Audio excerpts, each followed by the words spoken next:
Good Friday morning, everyone. My name is Josiah Pike, and these are your Fastcast digital headlines for March 13th. On this morning's top headline, Secretary of the Interior Doug Burgum was in Anchorage Thursday before making a trip to Japan to promote LNG pipeline development in Alaska. He's joined by Governor Dunleavy at Ted Stevens International Airport. The group highlighted the commitment made by President Trump to develop Alaska's resources and unleash the potential possibilities. Here's some of what Burgum had to say. Alaska has a huge role to play. Alaska has been in the business, shipping LNG from Alaska uninterrupted. There's no straits, there's no threats, there's no terrorist countries that are blocking it. For 50 years, there's been LNG flowing to our allies. Now, as for Governor Dunleavy, he says lawmakers can expect an anticipated bill proposing a property tax for the gas line as early as next week. They're also in talks about mineral processing here in Alaska and what that may look like in the future, and also how it might benefit Alaskans.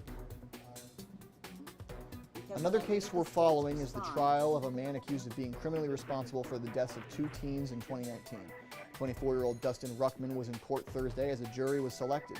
He's charged with 2 counts of criminally negligent homicide for the deaths of Unalaska teens Carly McDonald and Kiara Penteria Haste. Prosecutors say in May 2019, Ruckman was driving when his pickup went off a road on Mount Ballyhoo and plunged about 900 feet down a cliff, killing the 2 passengers.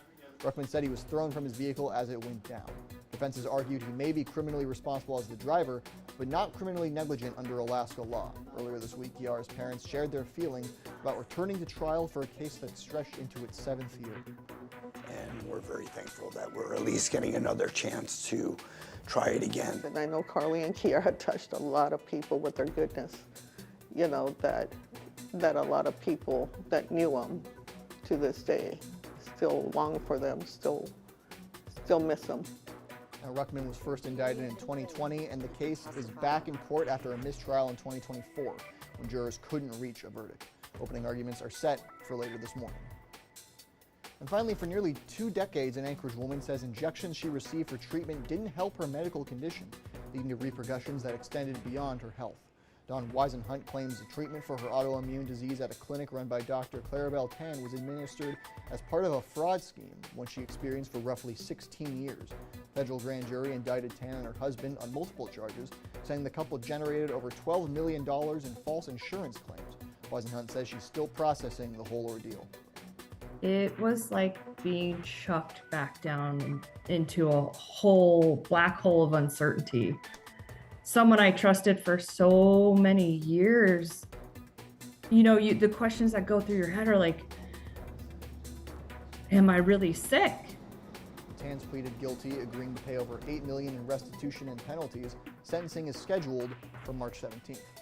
Updates on these stories and more can be found on our website, alaskasnewssource.com.